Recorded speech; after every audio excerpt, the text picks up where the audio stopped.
Hey folks, Martin here. So good to see you guys again. Are you ready to dive into SAP and put it to good use?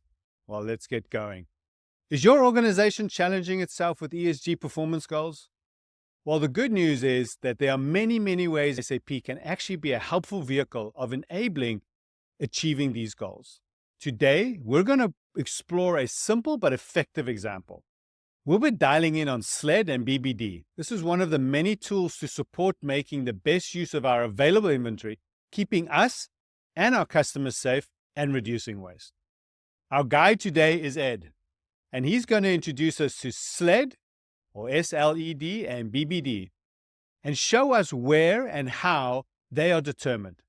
Ed, what would you like to tell our audience today? Thanks, Martin.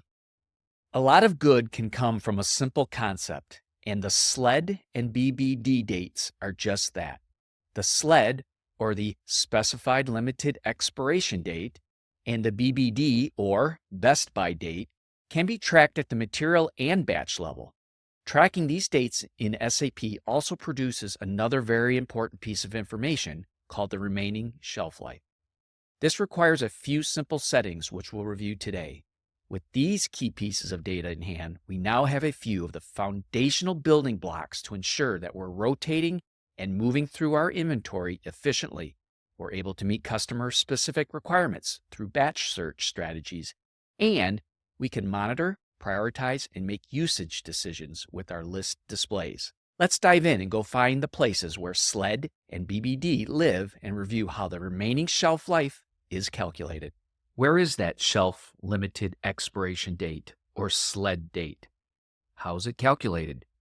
What does it mean to us? Well, we can answer two of those questions with a look inside the Material Master. These settings live on a tab you may not visit very often. We're headed to the Plant Data Storage Location 1 tab. You can see a bunch of settings at the top around rules for storage. Let's say you're not running full warehouse management and you need some basic things in place at the storage location level to manage the storage of that inventory. This is where that data lives. Now, if we look a little further down, we have a section on shelf life data.